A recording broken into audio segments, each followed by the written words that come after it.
इस वीडियो के माध्यम से हम निवास स्थिति और कर दायित्व residential status and tax liability के बारे में अध्ययन करेंगे। आयकर अधिनियम के अनुसार एक व्यक्ति की कुल आय में उसकी निवास स्थिति, निवासी, असाधारण निवासी और अनिवासी की कंडीशन में कौन कौन सी आयों को शामिल करेंगे और किन को शामिल नहीं करेंगे, ये इसमें समझाया जाएगा। तो निवासी, सबसे पहले अपन लेंगे निवासी करदाता है, उसकी कुल आय में क्या क्या शामिल करेंगे। तो निवासी करदाता की कुल आय में 3 इनकम मानी है जिनको शामिल करना है, जिसमें पहला है गत वर्ष में भारत में प्राप्त या प्राप्त समझी जाने वाली आय, मतलब जो इनकम रिसीव्ड इन इंडिया और उसको deemed to be received in India, दोनों को ही शामिल किया है। प्राप्त और प्राप्त समझी जाने वाली आय, भारत में उपार्जित या उदय हुई समझी जाने वाली आय, यानी प्राप्त आय प्राप्त समझी जाने वाली, उपार्जित समझी जाने वाली आय। और तीसरी कैटेगरी वो ली है कि जो आय है वो समस्त आय जो करदाता को गत वर्ष में भारत के बाहर उपार्जित हैं या प्राप्त हैं या उदय हुई हैं, तो उनको भी शामिल कर लेंगे, यानी जो भारत के बाहर भी उसकी इनकम है उनको भी शामिल कर लेंगे। तो कुल मिलाकर ये है कि एक निवासी करदाता के लिए उसकी भारत में प्राप्त और प्राप्त समझी जाने वाली आय, उपार्जित और उपार्जित समझी जाने वाली आय, और भारत के बाहर भी प्राप्त और उपार्जित आय शामिल करेंगे। अब दूसरी कैटेगरी आती है असाधारण निवासी। तो असाधारण निवासी की स्थिति में क्या करते हैं कि ये जो पहली 2 आय थी वो तो यहाँ भी सेम वही कंडीशन लेंगे, यानी भारत में प्राप्त और प्राप्त समझी जाने वाली आय, भारत में उपार्जित और उपार्जित समझी जाने वाली आय, ये एक असाधारण निवासी की आय में भी शामिल करेंगे। इसके अलावा क्या करेंगे, इसके अलावा वो इनकम भी शामिल करेंगे जो ऐसे किसी व्यापार से प्राप्त होती है जिसका नियंत्रण भारत से होता है, या किसी ऐसे पैसे से प्राप्त आय जिसकी स्थापना भारत में हो, यानी ये एक एडिशनल और जोड़ देंगे उसमें जो असाधारण निवासी है उसकी आय में। अब अनिवासी की आय में कौन कौन सी शामिल करेंगे, तो अनिवासी के आय में भी वो मूल 2 जो बातें हैं, भारत में प्राप्त और प्राप्त समझी जाने वाली आय, भारत में उपार्जित और उपार्जित समझी जाने वाली आय शामिल करेंगे। तो कुल मिलाकर ये निष्कर्ष निकलता है कि भारत में प्राप्त और प्राप्त समझी जाने वाली आय, भारत में उपार्जित और उपार्जित समझी जाने वाली आय, ये दोनों कैटेगरी तीनों प्रकार के करदाताओं की स्थिति में शामिल की जाएंगी, चाहे वो निवासी हो, चाहे असाधारण निवासी हो या अनिवासी हो। निवासी करदाता की स्थिति में अपन वो आय भी शामिल कर लेते हैं जो उसने भारत के बाहर प्राप्त की हैं या भारत के बाहर उपार्जित हुई है। असाधारण निवासी की स्थिति में अपन वो आय शामिल करते हैं एक्स्ट्रा के रूप में जो उसको ऐसे व्यापार से प्राप्त होती है जिसका नियंत्रण भारत में, या ऐसे पैसे से प्राप्त होती है जिसकी स्थापना भारत में हुई है।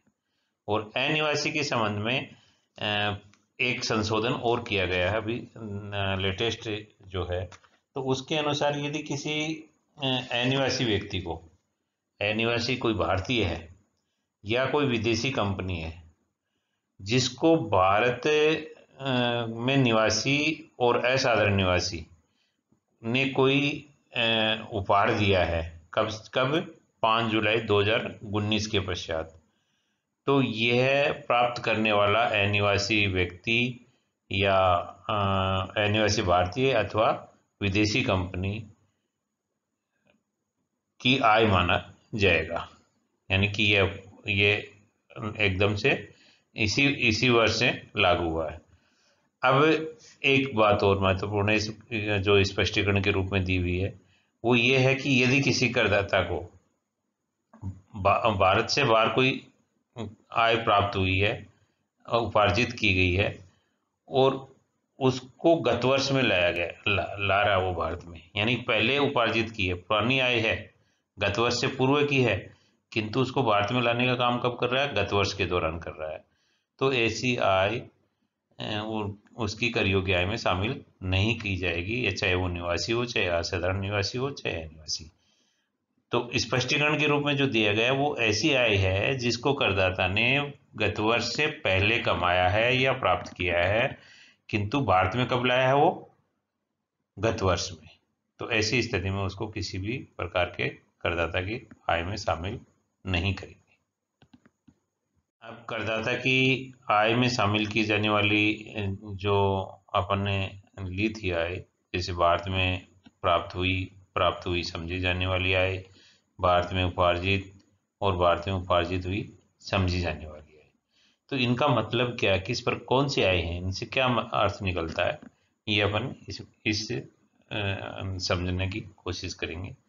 तो भारत में प्राप्त हुई आय किसको माना जाता है, इससे ये से लिया जाता है कि जो आय प्रथम बार प्राप्ति से है, प्राप्त हुई आय किसके है, प्रथम बार प्राप्ति। यदि आय प्रथम बार करदाता को या उसके प्रतिनिधि को भारत में प्राप्त होती है तो ऐसी आय भारत में प्राप्त आय होगी, चाहे वह विदेश में उपार्जित या भारत में हो। यानी उसके उपार्जन से मतलब नहीं है, उसकी प्राप्ति से मतलब है, और प्राप्ति भी प्रथम बार से है। यदि आय एक बार विदेश में प्राप्त हो चुकी है, विदेश में प्राप्त होगी और बाद में उसे भारत में लाया जाता है, तो या भेजा जाए या स्थानांतरित किया जाए, तो वह आय भारत में प्राप्त हुई आय नहीं होगी, उसको भारत में प्राप्त आय नहीं मानते, क्योंकि वो भारत में पहले प्रथम बार प्राप्त नहीं हुई है। दूसरा इसमें महत्वपूर्ण यह है कि भारत में प्राप्त हुई समझी जाने वाली आय कौन सी होगी। तो ये ऐसी आय हैं जो वास्तव में प्राप्त नहीं हुई है, किंतु उनको प्राप्त हुआ समझा जाता है। तो इसमें सबसे पहले है कर्मचारी के प्रमाणित भविष्य निधि कोष में जमा वार्षिक वृद्धि की राशि। मतलब कर्मचारी का जो भविष्य निधि कोष है उसमें कोई राशि अगर जमा होती है और नियोक्ता का अंशदान वेतन के 12% से अधिक और उस पर ब्याज 9.5% से अधिक है, तो चूंकि ये आय करदाता को प्राप्त नहीं होती है, ये उसके भविष्य निधि खाते में जमा हो जाती है, तो किंतु इसको उसको प्राप्त हुआ माना जाता है, यानी समझा जाता है ऐसे। इसके अलावा अप्रमाणित भविष्य निधि कोष में भी प्रमाणित बनाए जाने पर उसमें हस्तांतरित शेष की राशि है, उसको भी प्राप्त हुआ समझा जाता है। किसी भी आय का भुगतान करते समय उद्गम स्थान पर काटी गई आयकर की राशि, यानी इनकम टैक्स आयकर की राशि काट के दे दिया। मान लीजिए किसी कोई आय है 1 लाख रुपए की और उस पर 10% टैक्स काट लिया और 90,000 रुपये करदाता को प्राप्त होती है। तो करदाता को 90,000 तो प्राप्त होती है वास्तव में, किंतु समझी कितनी जाएगी प्राप्त हुई, 1 लाख पूरा ही समझा जाएगा, यानी वो 10,000 जो आयकर के रूप में काटा गया है वो भी उसे प्राप्त हुआ समझा जाएगा।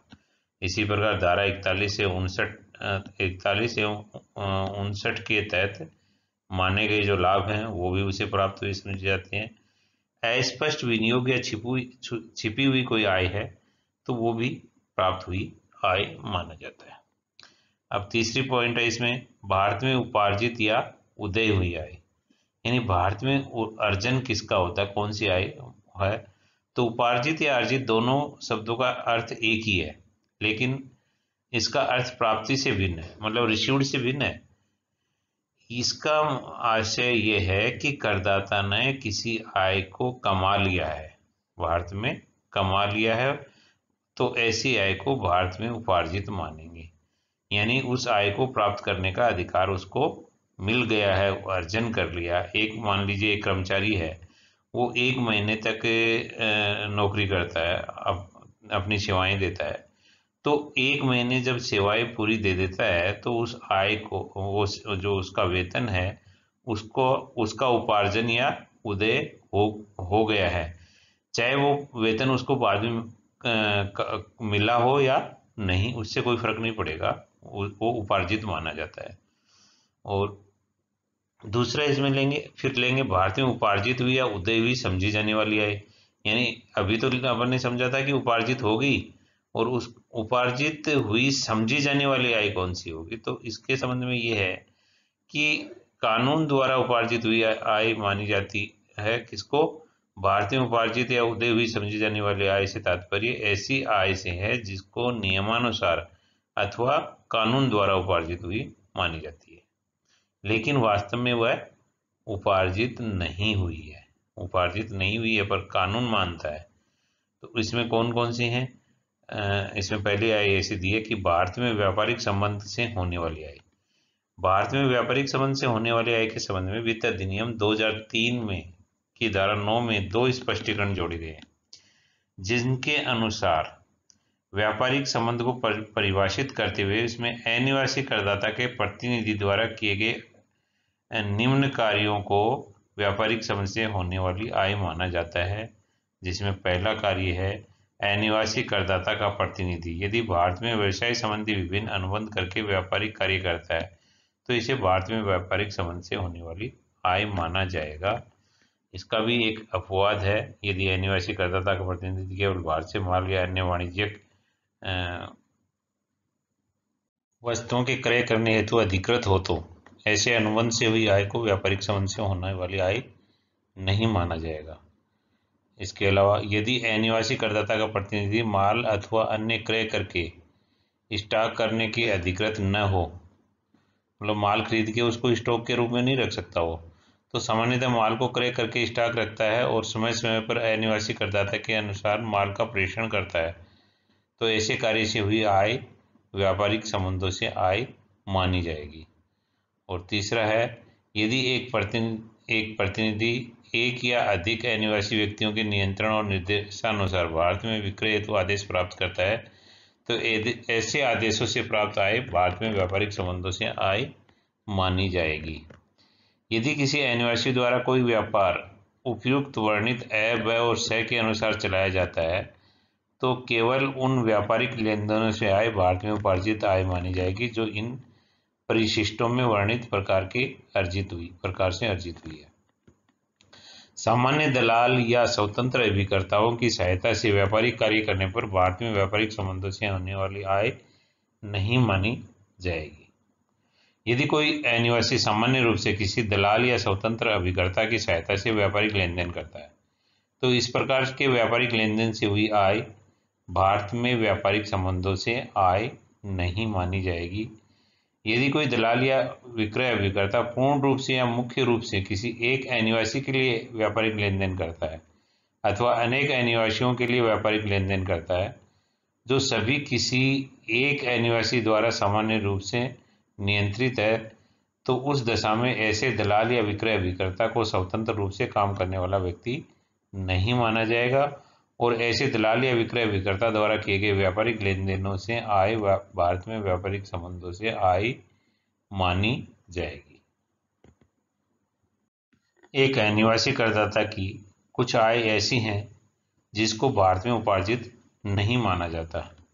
इसमें पहली है सिर्फ निर्यात करने के लिए भारत से माल खरीदना, यानी कि अनिवासी करदाता है वो निर्यात करने के लिए भारत से माल खरीदता है तो ऐसी स्थिति में वो भारत में उपार्जित नहीं माना जाता। अनिवासी करदाता कोई समाचार एजेंसी चलाता हो अथवा समाचार पत्र पत्रिका या जर्नल का प्रकाशन करता हो तथा केवल भारत से बाहर भेजने के लिए भारत में समाचार या विचार एकत्रित करता हो। अनिवासी करदाता जो भारत का नागरिक न हो और कोई ऐसी अनिवासी फर्म जिसका कोई साझेदार भारत में निवासी या नागरिक न हो अथवा कोई अनिवासी कंपनी जिसका कोई अंशधारी भारत में निवासी या नागरिक न हो, भारत में केवल सिनेमा फिल्मों की शूटिंग ही करती है तो उसकी आय को कोई भाग भारत में उपार्जित नहीं माना जाएगा। अनिवासी करदाता को भारत में किसी चल अचल मूर्त या अमूर्त संपत्ति से आय होने पर वह आय भारत में उपार्जित मानी जाएगी। यानी ये जो अपवाद थे, 3 अपवाद दिए हैं, ये ऐसी आय थी जिनको भारत में उपार्जित नहीं माना जाता। अब जो आय है अनिवासी करदाता की भारत में किसी भी चल या अचल मूर्त या अमूर्त संपत्ति से आय होती है तो भारत में उपार्जित मानी जाएगी। इसके अलावा भारत में स्थित किसी पूंजी संपत्ति के स्थानांतरण से होने वाली आय भी भारत में उपार्जित मानी जाएगी। भारत में की गई सेवाओं के लिए सरकार द्वारा दिया गया वेतन चाहे उसकी प्राप्ति कहीं भी हो, यानी कि किसी व्यक्ति ने भारत में अपनी सेवाएं दी हैं और उसको वेतन कहाँ भारत से बाहर भी मिल रहा है तो वो भारत में उपार्जित माना जाएगा। भारतीय नागरिक को भारत के बाहर की गई सेवाओं के लिए सरकार द्वारा दिया गया वेतन भी भारत में उपार्जित माना जाता है। ब्याज, अधिकार शुल्क और तकनीकी सेवाओं का भुगतान निम्न शर्तों में से कोई भी एक शर्त पूरी होने पर भुगतान प्राप्तकर्ता के लिए भारत में उपार्जित या उदय हुई आय मानी जाती है। भुगतान सरकार द्वारा देय हो, भुगतान निवासी या अनिवासी व्यक्ति द्वारा हो, परंतु यह भुगतान एक ऐसे व्यापार या पैसे के लिए हो जिसका संचालन भारत में होता हो। भारतीय कंपनी द्वारा भारत के बाहर दिया गया लाभांश भी भारत में उपार्जित माना जाता है, यानी कि इंडियन कंपनी है और डिविडेंड उसने भारत के बाहर दिया किसी व्यक्ति को, तो ऐसी स्थिति में उपार्जन उसका भारत में ही माना जाएगा। निवास स्थिति के आधार पर कुल आय के क्षेत्र को इस तालिका द्वारा संक्षेप में समझाया गया है। तो इस तालिका में जो तीन कैटेगरी मानी गई है निवासी की, साधारण निवासी, असाधारण निवासी और अनिवासी, इन तीनों के लिए पहली दो प्रकार की आय कौन सी हैं? जो भारत में प्राप्त या प्राप्त समझी जाने वाली आय, भारत में उपार्जित और उपार्जित समझी जाने वाली आय, ये तीनों प्रकार के करदाताओं के लिए कर योग्य होती हैं। तीनों करदाताओं की आय में शामिल किया जाता है। अब अगला है भारत के बाहर उपार्जित और प्राप्त हुई ऐसी आय जो भारत में नियंत्रित व्यापारियों व्यापार स्थापित पैसे से हो। तो साधारण निवासी के लिए तो होनी है कर योग्य, इसके साथ साथ ये असाधारण निवासी के लिए भी कर योग्य होगी, किंतु अनिवासी के लिए कर योग्य नहीं होगी। अब अगली है आय भारत के बाहर उपार्जित और प्राप्त हुई ऐसी आय जो भारत के बाहर नियंत्रित व्यापार से या भारत के बाहर स्थापित पैसे से हो। तो ये कर योग्य किसके लिए है? साधारण निवासी के लिए। असाधारण निवासी के लिए कर योग्य नहीं होगी और अनिवासी के लिए भी कर योग्य नहीं होगी। और ऐसी आय जो गत कई वर्षों में विदेशी आय, मतलब यानी गत वर्ष से पहले की आय है जिसको गत वर्ष में भारत लाया गया हो, वो तीनों प्रकार के करदाताओं के लिए कर योग्य नहीं है, उनकी आय में शामिल नहीं की जाएगी। धन्यवाद।